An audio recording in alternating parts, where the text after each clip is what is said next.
Excellencies, distinguished delegates, esteemed colleagues, good afternoon and a warm welcome to the side event on addressing food insecurity and malnutrition in the context of conflicts, war and occupation, convened by the CFS Civil Society Indigenous Peoples Mechanism and the Special Rapporteur on the Right to Food, as well as the UN Office for the High Commissioner for Human Rights. We meet at a moment when global conflict is driving human suffering to an alarming scale. The number of active armed conflicts has risen to its highest level since the Second World War. And in several of these contexts, we are witnessing the devastating consequences of the obstruction of humanitarian aid and the destruction of food systems. In Sudan, close to half the population, an estimated 24.6 million people, face acute food insecurity, while 637,000 people are experiencing catastrophic levels of food insecurity. In Gaza, at least 463 people have died of starvation and malnutrition over the last 2 years, including 157 children.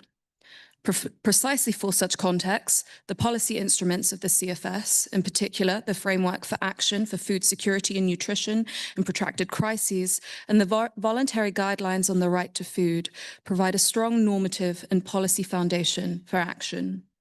Comprised of 11 principles to guide coherent and integrated response based on international human rights and humanitarian legal obligations, the Framework for Action sets out meeting immediate humanitarian needs and building resilience as its very first principle, and couples this with its unique focus on resolving and preventing the underlying causes of protracted crises, setting the stage for food systems restoration, civil and social recovery, and the prevention of further crises.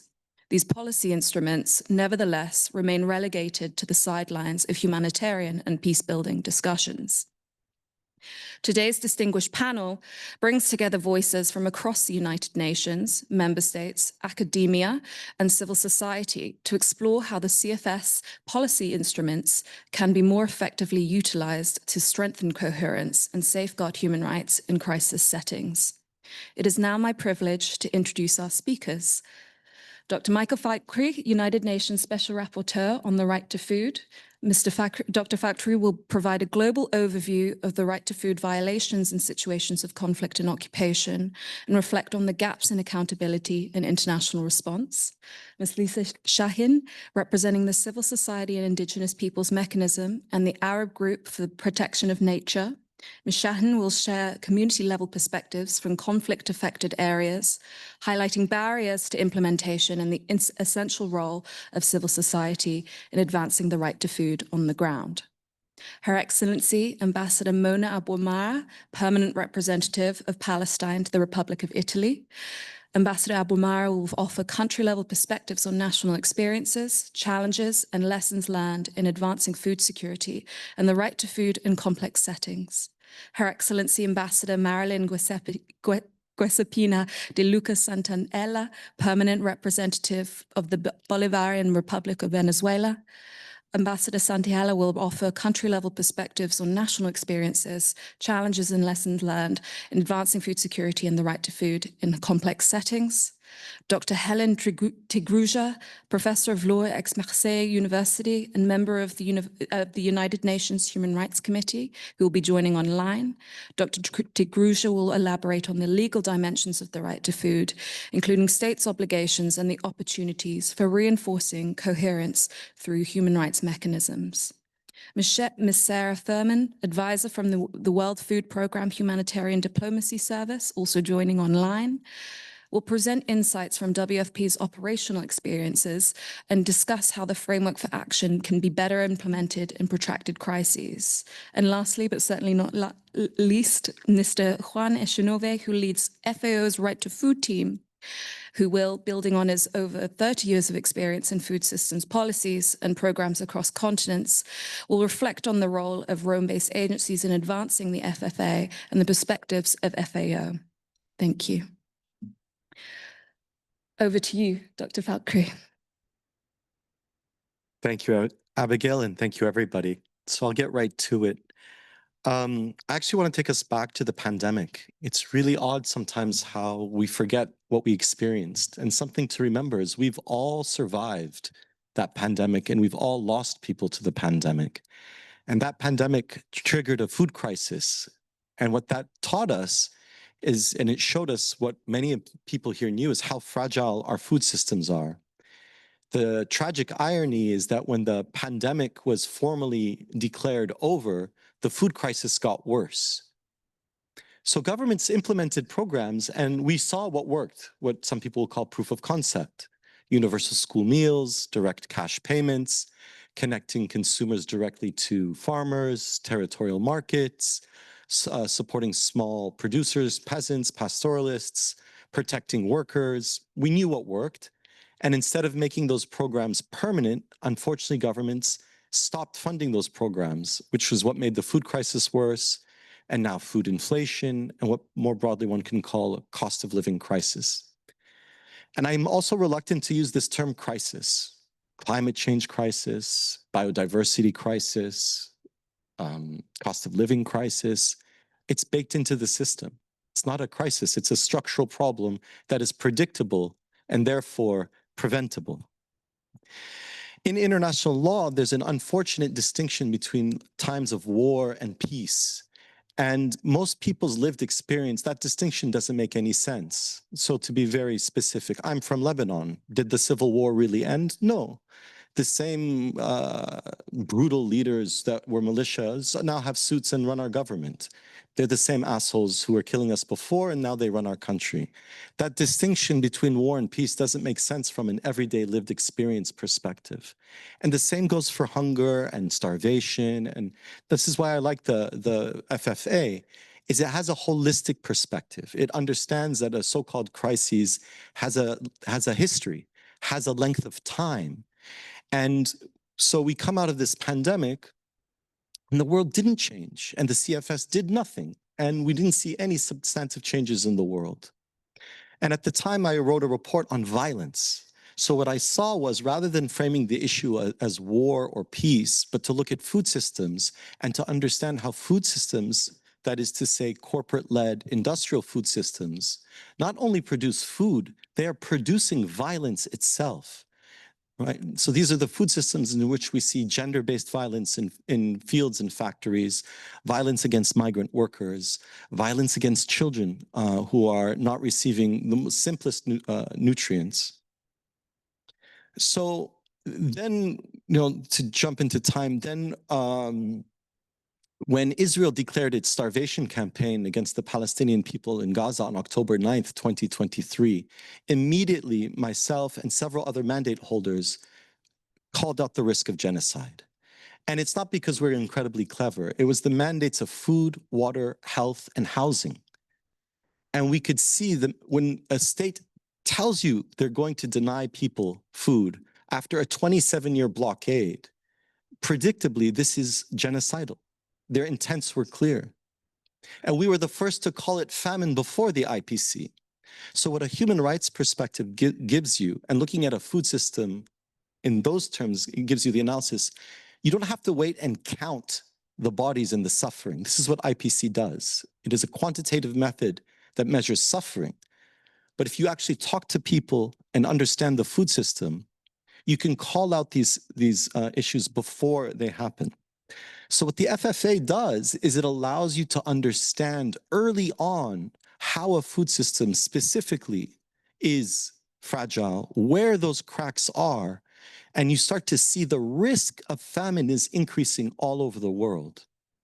I presented my report on corporate power to the General Assembly last week, And I'm going to share with you what I told them, which is I can guarantee you in 5 years, there will be more famine, more starvation, more violence.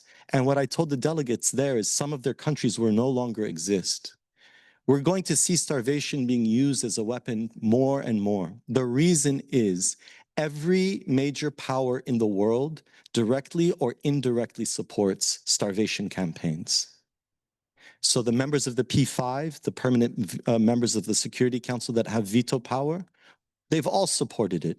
Russia allowed Azerbaijan to starve the Armenians and ethnically cleanse Nagorno-Karabakh a few years ago. That was under the Russian watch, and the world did nothing. Just as the United States supports, the United States, Germany, and others support Israel in their starvation campaign, and they do nothing.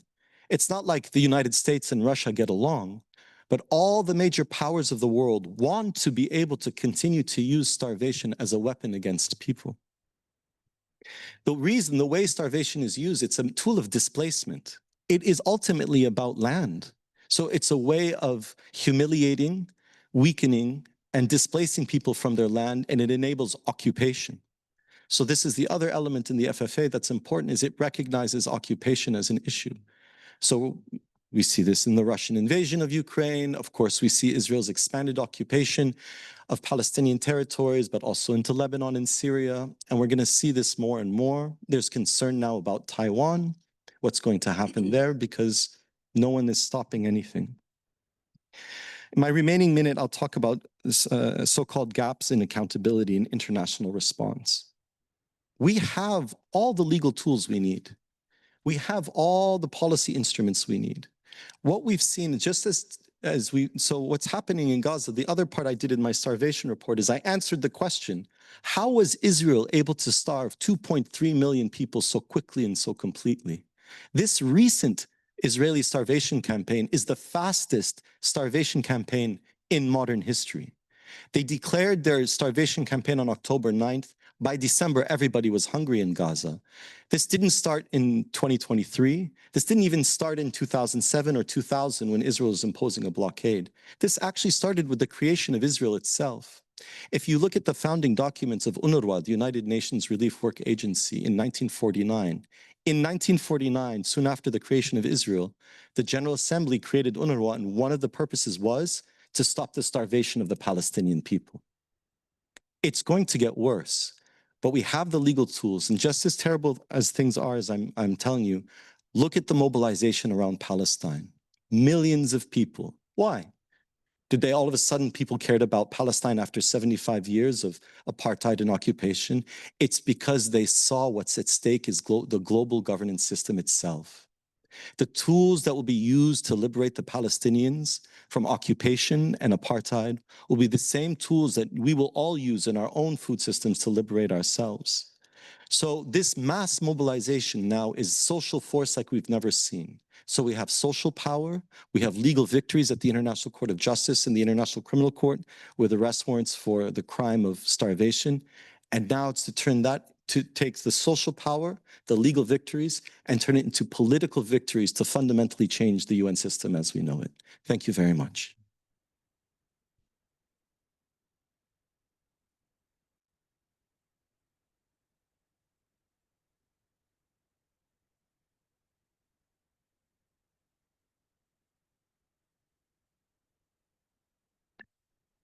Okay, thank you.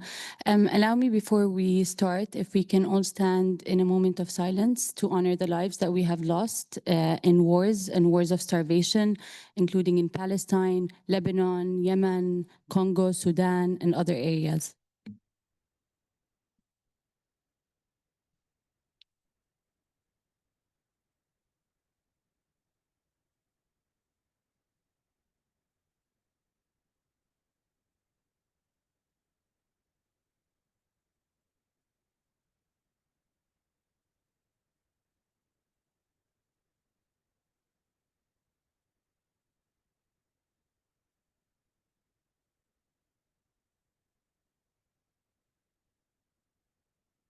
Thank you.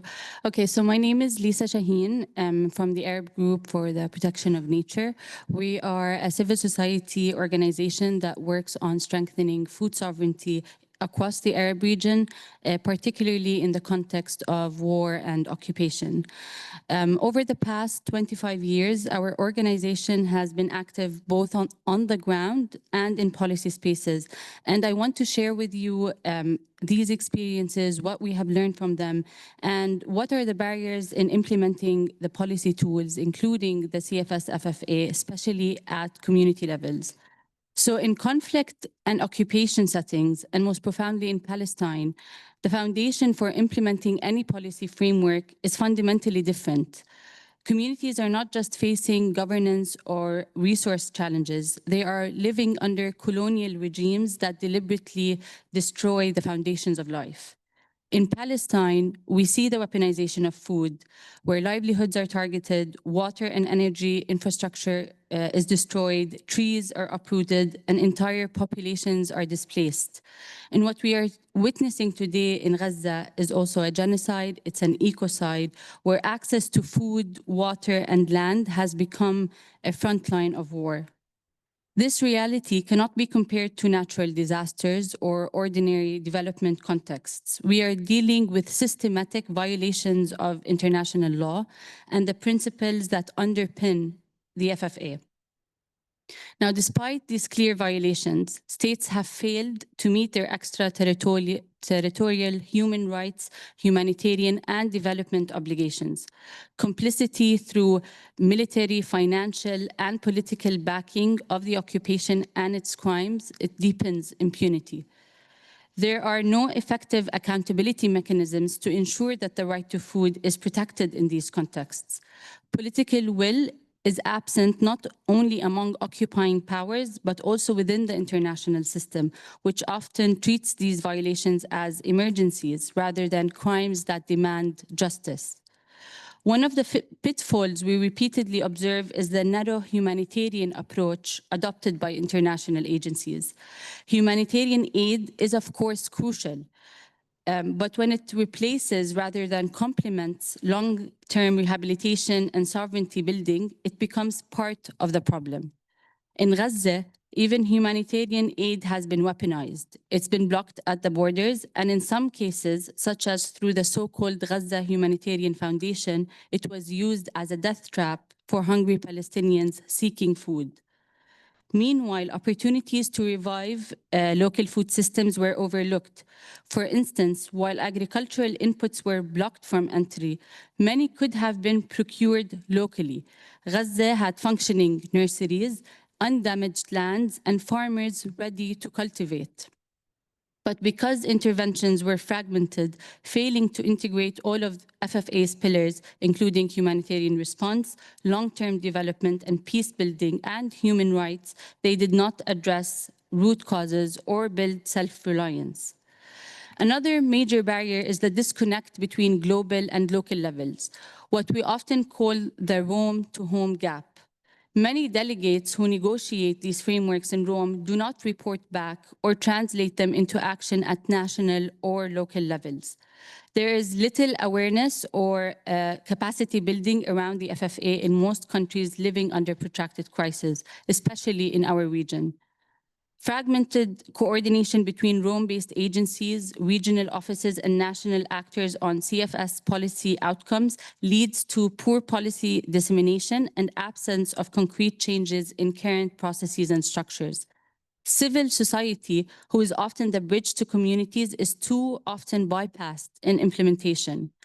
And of course, funding plays a critical role here. Frameworks like the FFA remain under-implemented because they are not funded.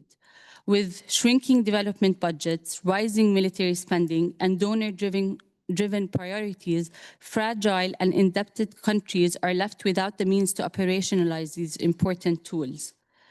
So to bridge these gaps, I would like to share a few recommendations from our experiences. So one, we need to mobilize dedicated funding for effective dissemination and implementation of the FFA at national and local levels, engaging practitioners, policymakers, local communities, and civil society actors.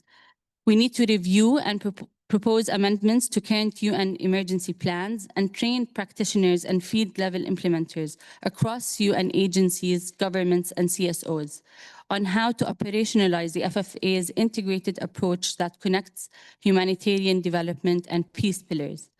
We need to develop a monitoring and accountability mechanism to track the uptake of the FFA, assess its performance, and identify the bottlenecks and the causes for its under-implementation. And we need to encourage popular mobilization and community engagement, especially in contexts where international action fails or where states are complicit in violations. Empowering people to claim their rights remains the most powerful accountability tool we have. Now, allow me to conclude with an example of how we operationalized the FFA on the ground. So on Palestinian Land Day in 2024, we launched the Revive Gaza's Farmland Project, where we were the first and only organization able to work directly with farmers in Gaza to cultivate land and combat famine under siege. Knowing that agricultural inputs were blocked from entry, we focused on local procurement, sourcing seeds and materials directly from within Gaza. Through this project, we were able to cultivate over 1,200 dunums, producing more than 6 million kilograms of fresh vegetables and supporting over 700 farmers and their families. We also rehabilitated essential agricultural infrastructure, including greenhouses, water wells. We provided fishing nets and provided poultry. Similarly, in South Lebanon, following heavy bombardments, we launched a project to restore agricultural lands and support affected farmers, reinforcing the same principle that the right to food must be realized through sovereignty, not conditionality and dependency. Our work shows that even in the harshest conditions of war and occupation, people continue to cultivate life. But to make that possible, global frameworks like the FFA must move beyond rhetoric. They must be politically backed, locally owned, and adequately resourced. And as civil society, we will continue to stand with communities who are resisting starvation, displacement, and destruction. Thank you.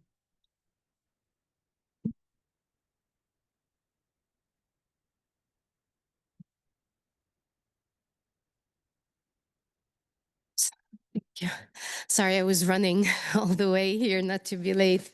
I want to start by thanking all of you for coming to listen, to know more, and for other speakers, and especially the voices that complement our official voice in describing the truth on the ground, the plight of the Palestinian people, and bringing that truth closer to all of you so we can, at the end of the day, find a way to reach our mutual goal in ending hunger and creating a world where people will not have to submit to be able to eat, drink, or feed their kids with dignity. So thank you all so much. The right to food, unfortunately, we need to talk about it as a fundamental right, but we are still here to speak about it since there are so many explicit violations towards that right. It's recognized by international law, by a group of organizations that year after year submit resolutions, reports, and tells everyone where they went right, where they went wrong. But unfortunately for the Palestinian people, the situation has not been that direct. For millions of us, this is not simply an unfulfilled mandate. It's systematically just designed to put an indigenous population under an oppression of a tyrant. And in that way, using these tools that are fundamental in their right to any human, except if they are Palestinian, then that right becomes a privilege.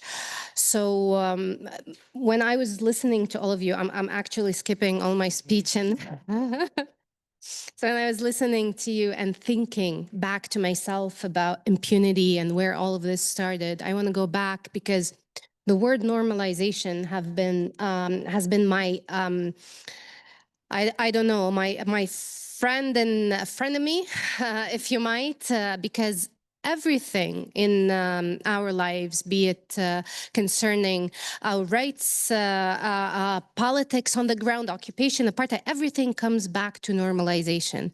And that normalization takes us back to more than 100 years. So the reason we are here today, if we want to learn something about the lessons of the past, is that the Nakba itself, the catastrophe that hit the Palestinian people, was normalized. And that's not politics. It's the catastrophe of pulling people out of their land,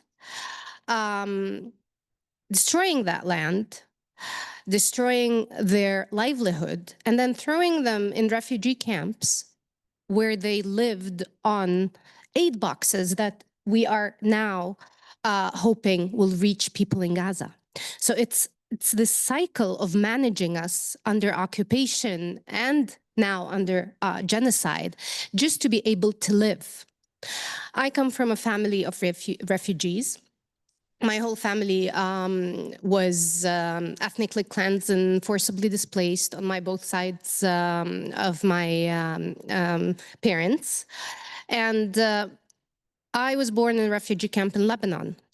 So I know what it means to wait for UNRWA boxes and what those UNRWA boxes contain. But when I go backwards in time and think about the way this was the same way of treating a refugee, but in a different means, where my grandfather and my father were also in refugee camps, where my father used to be it's a little emotional. Just swiped with this DDT, just putting on them this an insect repellent because they are refugees. They could barely, they thought at that point what they would eat today, what they wouldn't eat tomorrow. So this is a deja vu, but it's not. It's a horror movie that keeps on going. And that normalization during those times, with the promotion of these videos of the Red Cross bringing water to the refugees, ethnically cleansed from their homes, being put so gently on the buses, taken away and thrown in refugee camps where they are never to be seen. And you know what a refugee camp looks like, and that's the life that is normalized for a Palestinian person because they are Palestinian. Now, the other normalization came when we speak about what happens in the West Bank. The normalization of us thinking 100 times about using water in my house. And my mother keeps telling us when we visit, careful, tell your daughter not to take all the water when she showers, because she doesn't understand that here, then we will have to stay for a week without water because we don't get water every single day. And sometimes we are skipped because settlers need more water than we do. So that's become normal in our lives. And that was the norm for decades. And the world forgot everything about us because if it's pink and dandy in Israel, then there's nothing else to look at on the other side where oppressed, subjugated people are living.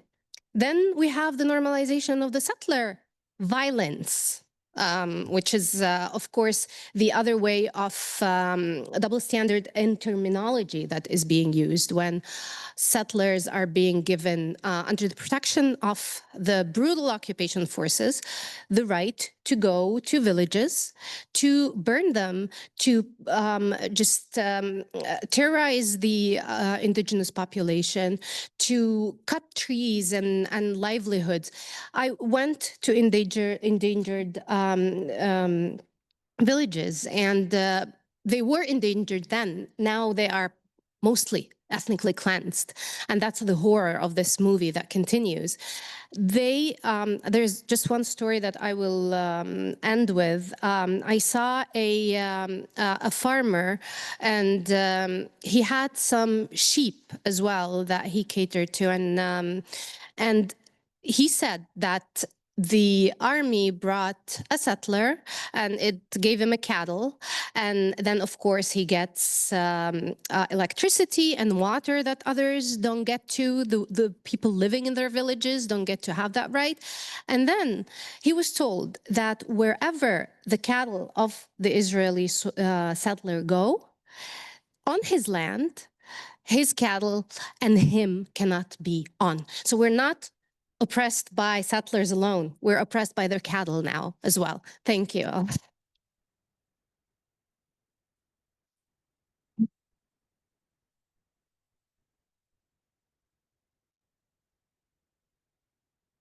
Thank you very much, Madam Ambassador. Conscious of the time, I'd now like to invite Dr. Helen Trigruja to now take the floor. Thank you. Excellence, chers collègues, j'espère que vous m'entendez bien. Ok, parfait. Je vais faire, puisqu'il y a une interprétation qui est disponible, mon intervention en français. Donc, je suis Hélène Trigruja, vice-présidente du Comité des droits de l'homme des Nations Unies, qui s'occupe du Pacte international sur les droits civils et politiques. Et ce que je vais dire, finalement, fait écho à ce qui a été dit par les panélistes précédents, avec beaucoup à la fois d'émotion et évidemment un lien avec la réalité qui est celle d'aujourd'hui, qui est évidemment très, très présent. Je voudrais insister sur quelques points en 7 minutes. Sur le cadre juridique, et comme l'a dit le rapporteur spécial dans son introduction, et je suis évidemment tout à fait d'accord, on a en droit international une distinction entre le temps de paix et le temps de guerre qu'il faut, j'ai envie de dire, presque oublier. Parce que quand on parle du droit à la faim, du droit à l'alimentation, pardon, indépendamment du contexte, ce droit à l'alimentation s'applique et répond à un régime juridique très, très, très précis en droit international. Donc je vais donner quelques éléments de ce point de vue-là. Je repartirai évidemment du pacte international sur les droits économiques, sociaux et culturels, et en particulier son article 11 qui garantit le droit d'être à l'abri de la faim.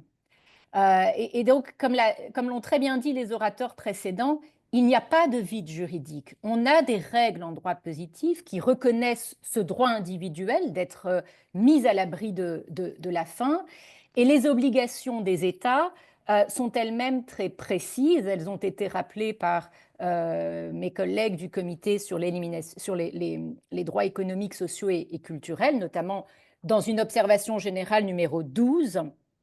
Et en particulier, les États ont 3 types d'obligations. L'obligation de respecter. Et ce que l'on vient d'entendre, évidemment, montre bien qu'on est très loin de cette obligation de respecter. Donc, l'obligation de respecter signifie que l'État doit s'abstenir de toute mesure qui prive les individus de leur accès à l'alimentation, que ce soit directement ou indirectement, et ce qui inclut, bien entendu, l'interdiction de mesures discriminatoires ou de destruction des moyens de subsistance. Je reviendrai sur ce point-là. L'obligation de protéger également est une obligation dite positive. L'État est tenu d'empêcher des tiers, y compris des acteurs privés, des acteurs armés, d'entraver l'accès à une alimentation suffisante. Alors, le suffisant aussi est important ici, notamment quand on parle de la situation de Gaza, par exemple, c'est-à-dire une alimentation qui soit adéquate et qui répondent aux besoins des différentes catégories de population, que ce soit les nourrissons, les enfants, les femmes, les personnes âgées. Je reviendrai aussi sur cet élément. Et cette obligation de protéger impose des obligations de réglementation, de prévention et de sanctions. Et là encore, la réalité que l'on est en train à laquelle on est en train d'assister, et comme l'a très bien dit Madame l'ambassadeur, qui est devenu quelque chose de normalisé, montre bien qu'on est loin de cette obligation de prévention ou de sanction.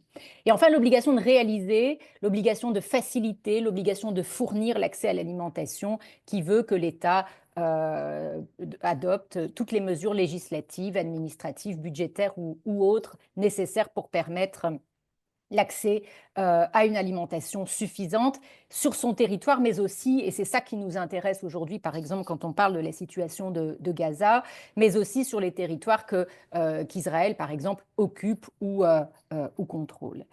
Néanmoins, lorsque l'on parle de droit à l'alimentation, et là encore, les autres panélistes l'ont très bien dit, ça n'est pas un droit unique. On ne parle pas juste d'une disposition du pacte sur les droits économiques, sociaux et culturels. On parle en réalité d'autres droits.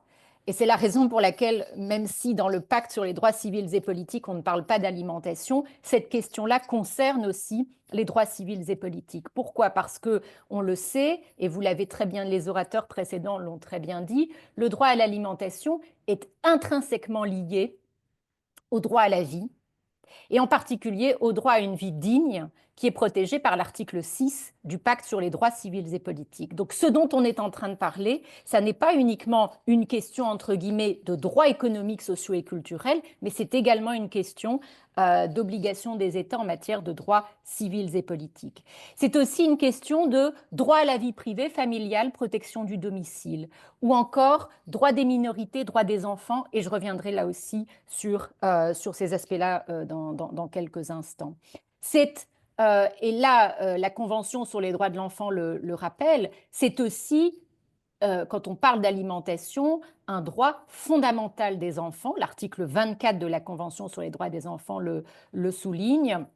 Donc, tout ça pour dire qu'il y a, comme l'a très bien dit le rapporteur spécial, il n'y a pas de problème de vide juridique. On a un ensemble d'obligations et de droits suffisamment clairs en droit positif.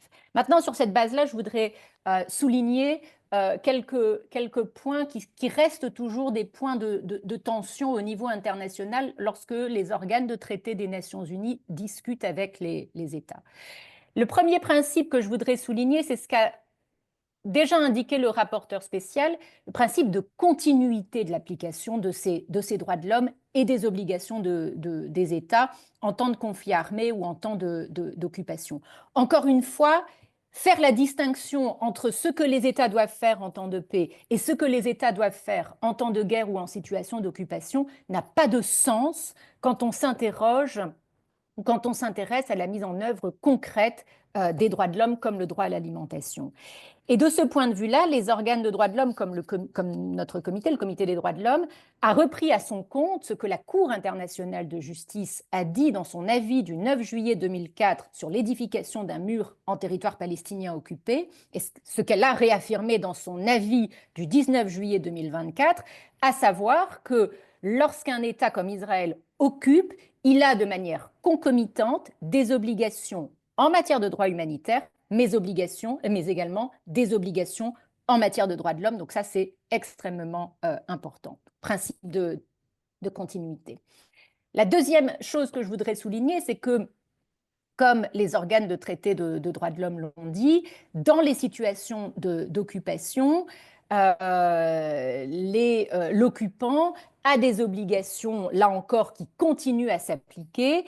Et le fait, par exemple, de détruire les récoltes, d'empoisonner ou de polluer l'eau, les puits, les nappes phréatiques, d'empêcher l'accès à la nourriture, de ne pas permettre l'accès à une nourriture présentant des qualités nutritives suffisantes, etc., ne constitue pas seulement des violations de droits humanitaires qui peuvent être qualifiables, comme on l'a dit, de crimes internationaux, actes de génocide, crimes de guerre, crimes contre l'humanité, mais ce sont aussi des violations graves et massives de droits de l'homme, dont évidemment les États, ou l'État comme un État comme Israël qui est partie à ces instruments internationaux de droits de l'homme, doivent répondre. Et là encore, les comités ont repris à leur compte la jurisprudence très claire de la Cour internationale de justice sur la dimension extraterritoriale des obligations de l'occupant. Donc là encore, j'insiste parce que souvent, quand on a un dialogue avec un État comme Israël, l'État rappelle le principe de territorialité et estime que les obligations ne vont pas au-delà ou ne suivent pas l'occupant. Ça n'est pas du tout l'état du droit international. Et la troisième chose que je voudrais mentionner, c'est que, et là encore, ça fait écho à ce qui a été dit par les orateurs précédents, le droit à l'alimentation, évidemment, ne se limite pas, ne s'épuise pas avec l'accès à de la nourriture.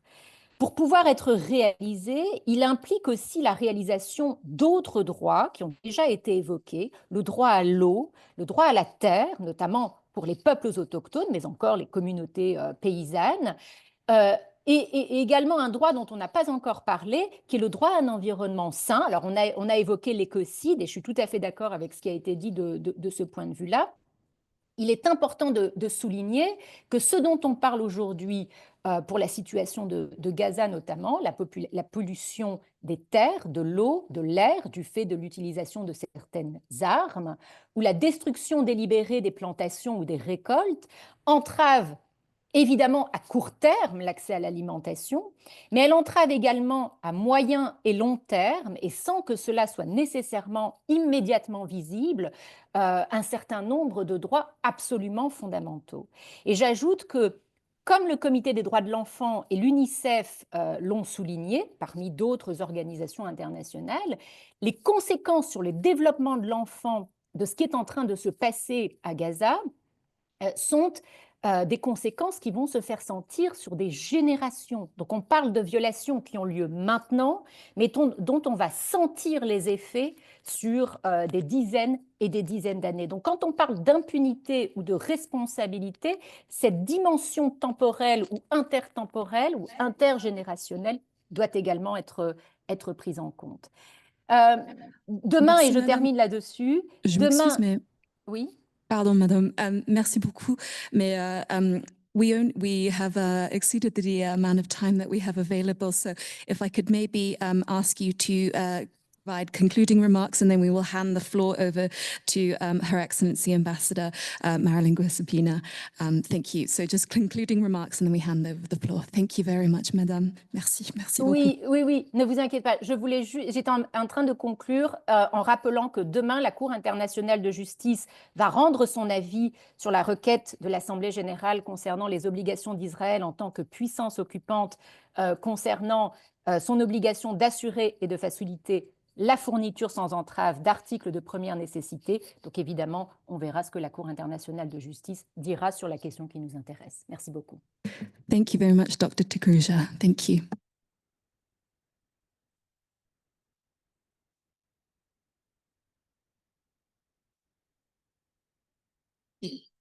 Muy buenas tardes. Gracias a los coordinadores de este evento paralelo por invitarnos e incluirnos a compartir con ustedes las experiencias de la República Bolivariana de Venezuela en torno a situaciones de conflicto y el derecho a la alimentación.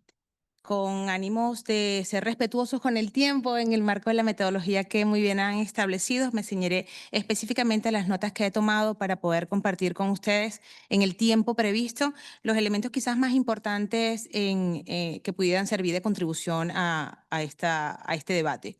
Y además consignaremos al equipo que viene organizando desde el punto de vista del mecanismo, quizás la experiencia de Venezuela, porque en 7 minutos nos va a costar un poco poder describirla totalmente. Primeramente, como les dije, un saludo de parte del pueblo venezolano. Como se ha venido discutiendo, seguimos hablando del hambre como un flagelo que afecta a la humanidad y entre diferentes factores coadyuvantes nos queremos situar en lo que tiene que ver con los conflictos. Conflictos de orden político, en algunos casos vinculados con disrupciones económicas, en los que se utilizan los alimentos como arma de guerra, entre estas. De acuerdo a nuestra situación, la situación de Venezuela, hacemos un llamado de manera especial a la visibilización de la implicación de las medidas coercitivas unilaterales y las más recientes amenazas a la paz de nuestra nación desde el Mar Caribe, hecho que no solo atenta contra el derecho a la alimentación y la vida de la población venezolana, sino que también tiene implicaciones en toda América Latina y el Caribe. Las medidas coercitivas unilaterales, incluidas aquellas impuestas como instrumentos de coacción política o económica y financiera a cualquier país, en particular contra los países en desarrollo, son ilegales. Representan una clara violación, entre otros, de los principios consagrados en la Carta de las Naciones Unidas, de las normas más básicas del derecho internacional, así como las disposiciones tanto de la Declaración sobre los Principios del Derecho Internacional referente a las relaciones de amistad y a la cooperación entre los Estados, de conformidad con la Carta de las Naciones Unidas, como la de la Carta de Derechos y Deberes Económicos de los Estados. Venezuela aboga por la paz, considerándola como un estatus superior capaz de alcanzar el desarrollo sostenible, meta que centra nuestra labor en la agenda global. Es por ello que hemos condenado enérgicamente la brutal agresión, genocida y los crímenes de lesa humanidad contra el pueblo palestino. El pueblo venezolano ha combatido por más de 7 años inéditas agresiones, periodo en el cual ha demostrado su compromiso con la garantía del derecho a la alimentación de su pueblo, establecido en la Constitución de la República de 1999, hecho que humildemente describimos como un gran ejemplo de resiliencia, pues mediante un esfuerzo colectivo se ha consolidado un modelo de soberanía y seguridad alimentaria y nutricional que ha logrado una notable recuperación en el área agroalimentaria.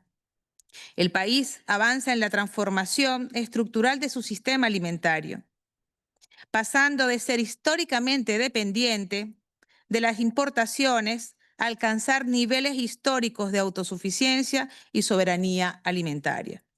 Los recientes logros impulsados por su enfoque progresista basado en la democracia participativa apuntan a la erradicación definitiva del hambre, mediante el fortalecimiento de la producción nacional y programas de protección nutricional de calidad, reportando grandes avances. En este sentido, el gobierno bolivariano, junto a otros países, ha reiterado el llamado a construir un nuevo orden mundial, un nuevo mundo de grandes transformaciones, más justo y equitativo, basado en la igualdad, la justicia social, el respeto a la soberanía y la autodeterminación de los pueblos. Un nuevo orden mundial inclusivo que incluya la multipolaridad y el multicentrismo, libre de imposiciones, de coacción de grupos hegemónicos y de toda forma de colonialismo, donde se promueva de manera inmediata y contundente la defensa de la paz como solución definitiva al hambre y la pobreza. Finalmente, Venezuela insta a todas las instancias de la comunidad internacional a unir esfuerzos, voces y voluntades para impedir que se minimice o se ignore en este contexto las medidas coercitivas unilaterales. Si queremos realmente erradicar el hambre y la desnutrición en el mundo, es necesario un nuevo orden mundial, libre de imposiciones y de coacción, verdaderamente democrático, que respete la autodeterminación de los pueblos y que sea garante de la paz. Muchas gracias.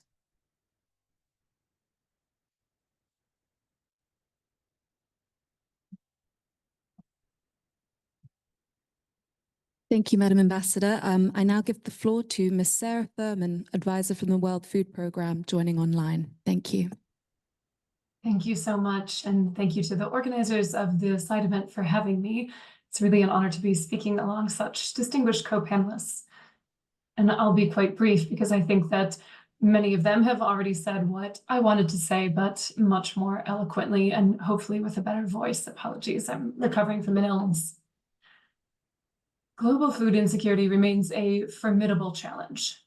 In 2024, more than 295 million people across 53 countries and territories experienced acute food insecurity.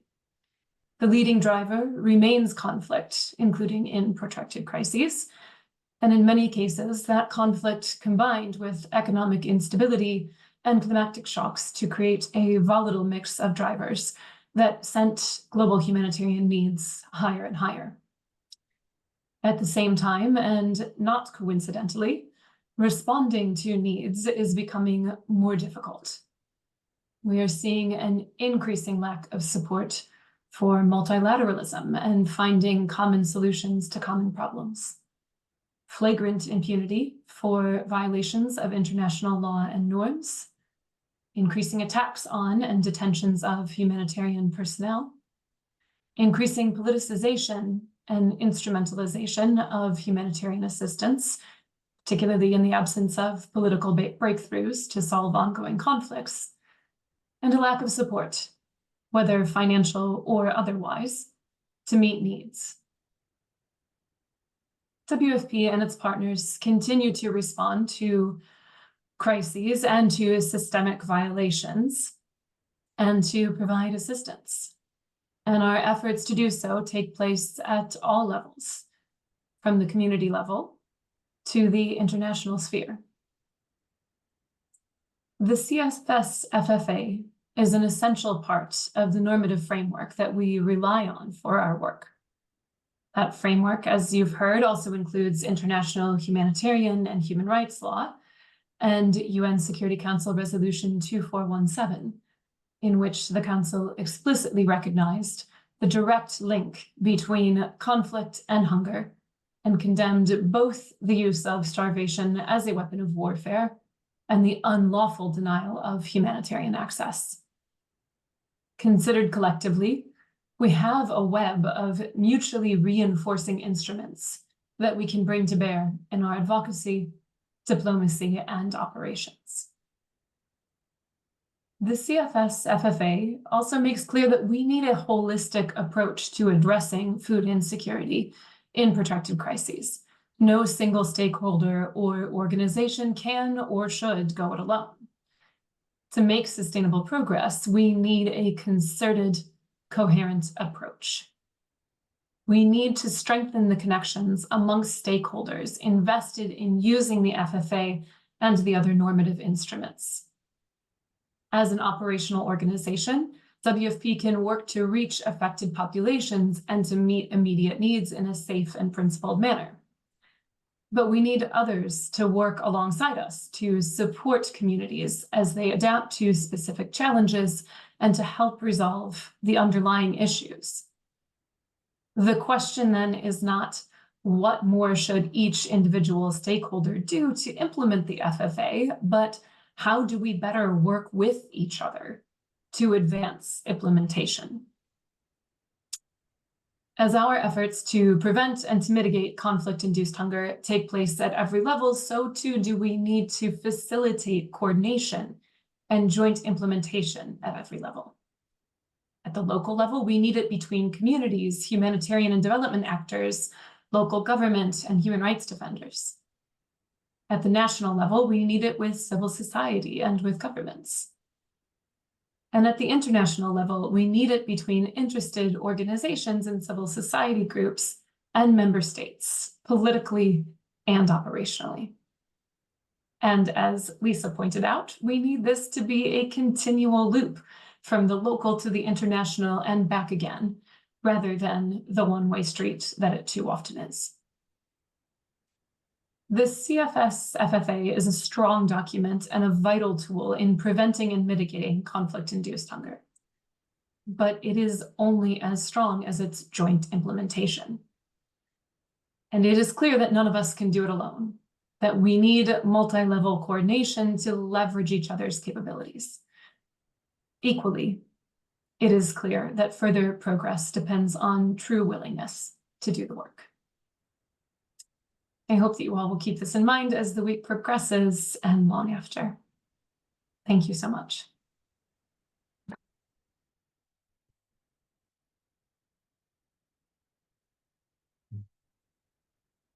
Thank you. Thank you very much, Abigail. And thank you to the Office of the High Commissioner of Human Rights and the civil society mechanism of the CFS for organizing this meeting, which is not a technical meeting. It's a critical conversation.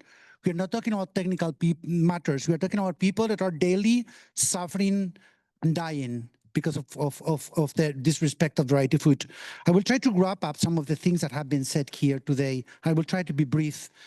We are meeting at a time when hunger again become a weapon of war in various contexts, in Gaza, in Sudan. The destruction of crops, the denial of humanitarian access, and the deliberate starvation of civilians are not accidents. They are strategies of war. Starvation subjugates, starvation punishes, and terrorizes. It strikes at the very heart of human dignity, which is what we try to protect with the right to food, human dignity. And it's used, the use of starvation, as eloquently said by all my predecessors today, is prohibited by international human rights law and international humanitarian law. The right to food, enshrined in the Universal Declaration of Human Rights, in the International Covenant on Economic and Social and Cultural Rights, and as already explained, is not a moral appeal. It is a binding obligation. To deprive population of food is to violate that obligation. To sell weapons for populations to be starved violates that obligation. To make access to food a condition of a peace agreement violates that obligation. Because when food becomes a weapon, famine is no longer a tragedy of nature, as already said. It is a tool of power. And our silence, and I'm talking about every single person in this planet, our inaction becomes complicity. The right to food guidelines and the framework for action for food security and nutrition in protracted crisis give us legal and policy foundations to respond. They are not optional tools. They are instruments for accountability set within international law, yet they remain under use precisely when and where they are needed the most. In the theaters of conflict, an occupation where millions of lives depend on our ability to translate rights into protection.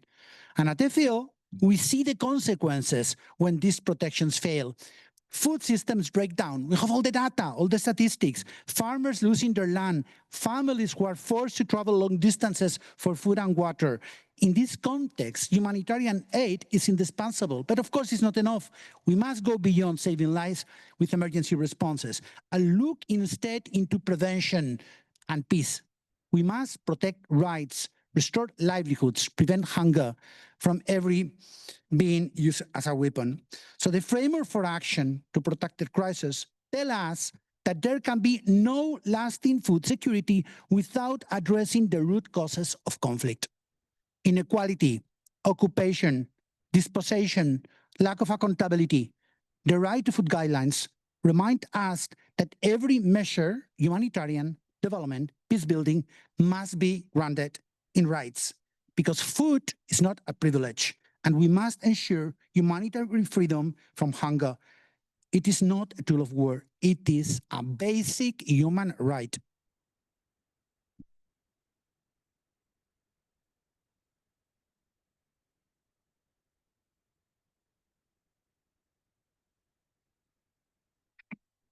Thank you very much, Juan, and thank you to all the other panelists who have joined in sharing remarks. We will now open the floor for questions and contributions from participants, with many thanks to the interpreters for allowing us an extra 10 minutes. Please begin. Thank you so much for the very strong and important interventions. I would like to draw your kind attention that 10 years ago, all states present today agreed, open quotation, not to using food as an instrument of political or economical pressure. I would like to draw your attention as well that since 2 years and now, while we are assembling here, no single minute seed is allowed into Gaza. It's forbidden. They test the incoming goods with laser and they take out the seeds. They, as you all know, they destroyed 98% of their cropland, i.e. it's not only a genocide, famine, or ecocide. It's, in our opinion, a future side that aborts their 2% ability to replant what is left. At this moment, if they are allowed to plant this 2%, they can still supply Gaza with millions of kilograms of vegetables. My question to all our valued speakers, how can we together, more concretely and in action, assure that these powerful interventions will be followed by some light at the end of this dark tunnel? What should be done when we leave this hall to change this reality? Thank you so much.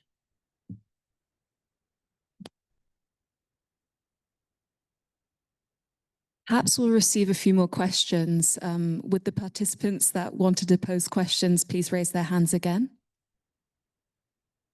Please, the floor is yours. So thank you so much for all of the panelists and all of the interventions. Le agradezco a Venezuela igualmente. Soy de Puerto Rico, de hablar del Mar Caribe. Muchas gracias.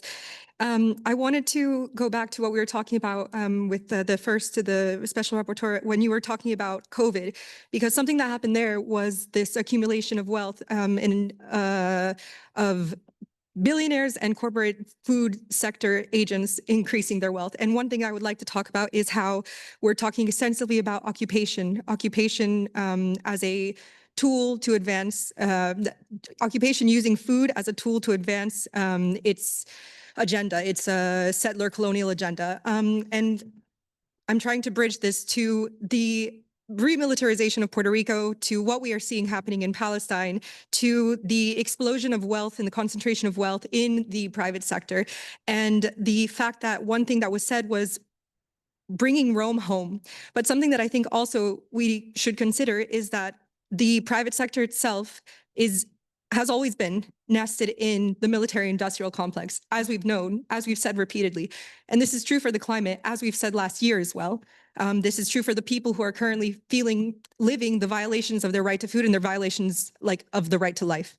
So my question is about corporate power. My question is about how, in addition to bringing Rome home and empowering stakeholders, individuals, citizens to claim their rights, also, what needs to be done at the UN level to hold the private sector accountable, to hold governments accountable for these national frameworks?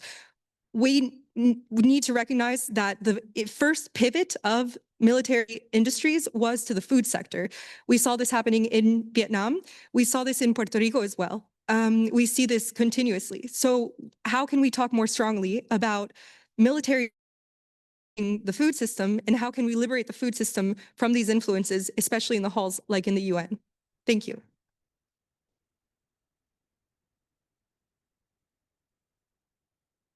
I'd like to invite Dr. Fakhri to respond to that question, and we'll revert back to the previous question. Thank you. Thank you. That's such an excellent question. And I'm going to start with my thanks and apologies to the interpreters, because I might end up speeding up as I get excited in my answers. So all my gratitude to the interpreters and apologies. So I just presented a report on corporate power outlining a lot of these issues. And I want to connect it. First, I want to speak to the issue from the ambassador from Venezuela and unilateral coercive measures. So that's a great example where it may not be formally war, but unilateral coercive measures harm the most vulnerable in a country, sometimes more so than a war. Right. And you see, and I did a country visit to Venezuela, so I'm speaking from a firsthand experience to see how unilateral coercive measures weakens and humiliates the people. And then what happened then is then Venezuela struggled, and for many reasons, some were of course also domestic. It's not just the UCMs, but then they had to invite in the World Food Program. Who's the biggest funder of the World Food Program? The United States.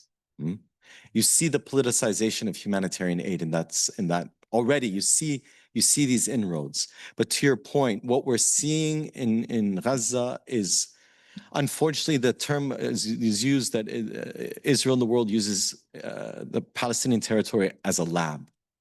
So what we're going to see in the future is the militarization of everything. And what I mean by that is this. It's not just that the military will have some control over certain industries. We see this in other countries. Rather, we're going to see the militarization in terms of mentality more and more. So now we're seeing the militarization of aid, which is always a problem. But this is the pattern you're pointing to, which is it's corporate. We have a food system that allows corporations to profit from people suffering misery and genocide. Supermarkets in the world and food corporations in the world made record profits during the pandemic. And why do we have a food inflation today? It's because they lied to us. They used the crisis to increase the price at a rate higher than the increased cost and risk that they have to bear. And there's no price regulation, there's no price stabilization, there's no supply control. These are all tried and true tools. So to answer your question directly, before we hold corporations accountable, we must limit their power in the first place. We don't need corporations to feed us. Doing business is a privilege, not a right. So corporation by design is a legal form that limits liability. If a corporation violates human rights or supports genocide, it's hard to then throw the shareholders in jail. That's by design. So use first corporate law itself to limit corporate power in the first place. I've outlined that. And there are many legal tools then to hold them accountable, whether it's competition law, whether it's the new tax treaty we're negotiating internationally, whether it's the binding treaty on human rights being negotiated in Geneva. So there are the legal tools that must be used to both limit corporations, hold them accountable, and ultimately eliminate the corporation when it violates human rights. Why do we have a company like Shell that's still allowed to operate? We should end its corporate charter and kill it if it violates human rights. This is the only time that I would advocate for killing anything. And in this case, I would say, kill the corporation first because they're killing us. Thank you.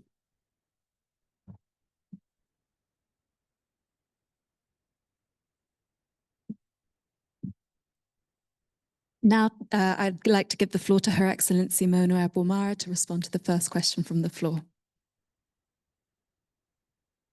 I know you wouldn't want me to answer it. I can have a conversation with you outside. Okay. I think that a will is what is needed to transform any word, any resolutions into actual change on the ground. Because it depends on the states themselves and their choices on if they want to have just those words stay within the papers and or get out of them and have an actual impact in the world and on the people that need it the most. So for us, accountability is number one. Accountability against any of the violations. Palestine cannot be the exception to the protection of the international community forever, and Israel cannot be the exception to its implementation. When we treat everybody equally, as in the textbook, everything solves itself by itself. The problem is when we give some the opportunity to be more equal than the others. And that's what we need to start with. That's the end and the beginning. Thank you so much.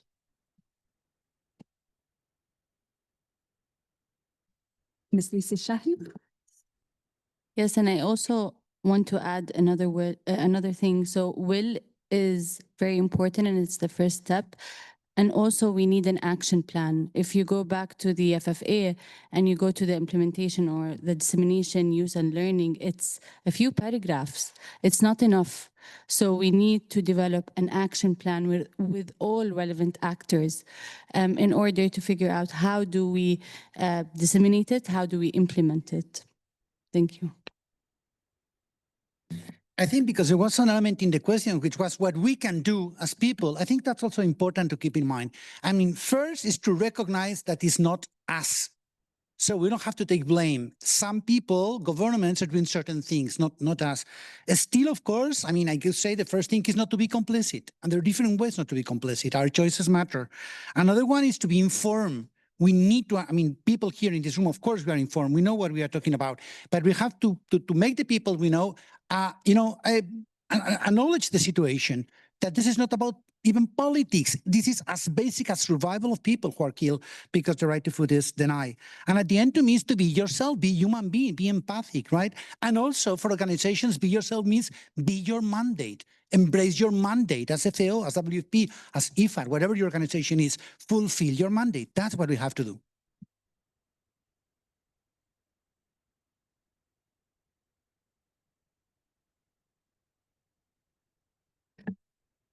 I'd now like to invite further questions from the floor. Please, the floor is yours. Okay, so it's not a question. It's also like an answer of what we can do as peoples. So, of course, one of the main ways that we can work at is boycotting the companies and pressuring our governments to boycott the companies that are complicit. What's happening recently is that Israeli military companies are entering the agricultural sector. So they're using their expertise in precision genocide into precision agriculture. And a lot of the European governments are investing through pension funds in these companies, and they're also supporting European universities in doing scientific research with these companies. So each one of us can assess how they're personally investing, buying, but also our governments, and try to advocate our governments. Otherwise, we're also complicit. Thank you.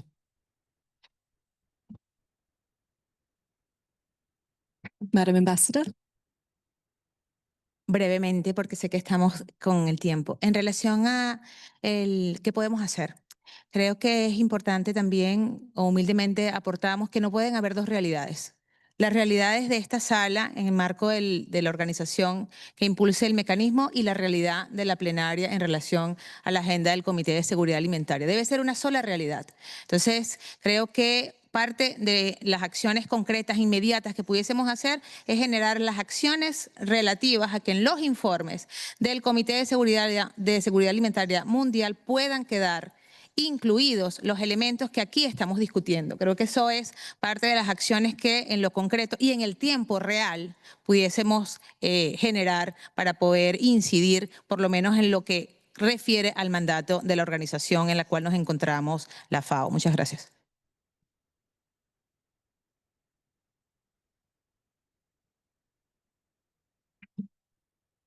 Finally, we have time for perhaps one more question from the floor, including from Ms. Sarah Furman online. The floor is yours. I would like to thank everybody who is on this panel and everyone who is attending. It's very not complicated, it's very hard listening to these disturbing facts. But I was wondering, with the corporatization of humanitarian aid that's always been around, the new introducing of the flotilla, how do we support that, and how do we get governmental aid and support so the IDF does not arrest the flotilla activists that risk their lives that go try to deliver aid to Gaza? I was wondering how we could like put protections in and how we could support that. Thank you.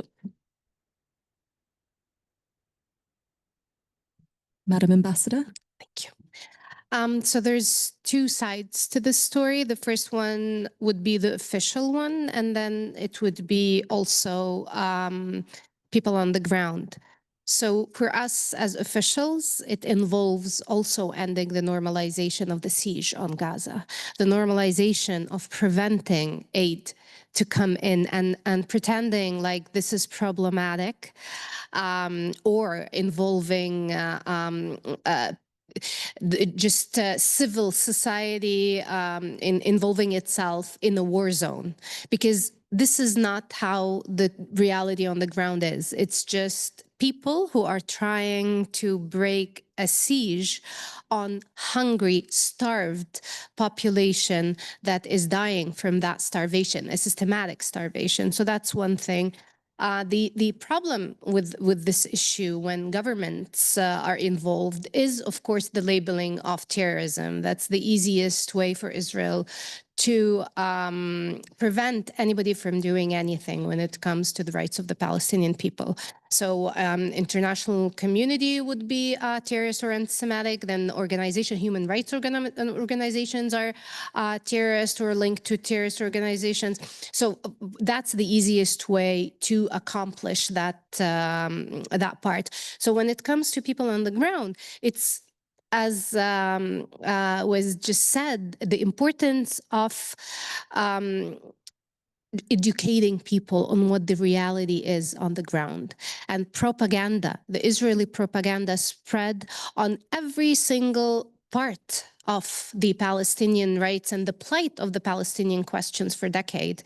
When it comes to light, and that is falling, we're seeing this as a house of cards falling apart because people are unable to comprehend the amount of lies and falsehood that is they're being faced with. So talk about it, do your part, and the officials will do their parts, and hopefully we will be able to push little by little to the extent where we break that cycle of normalization.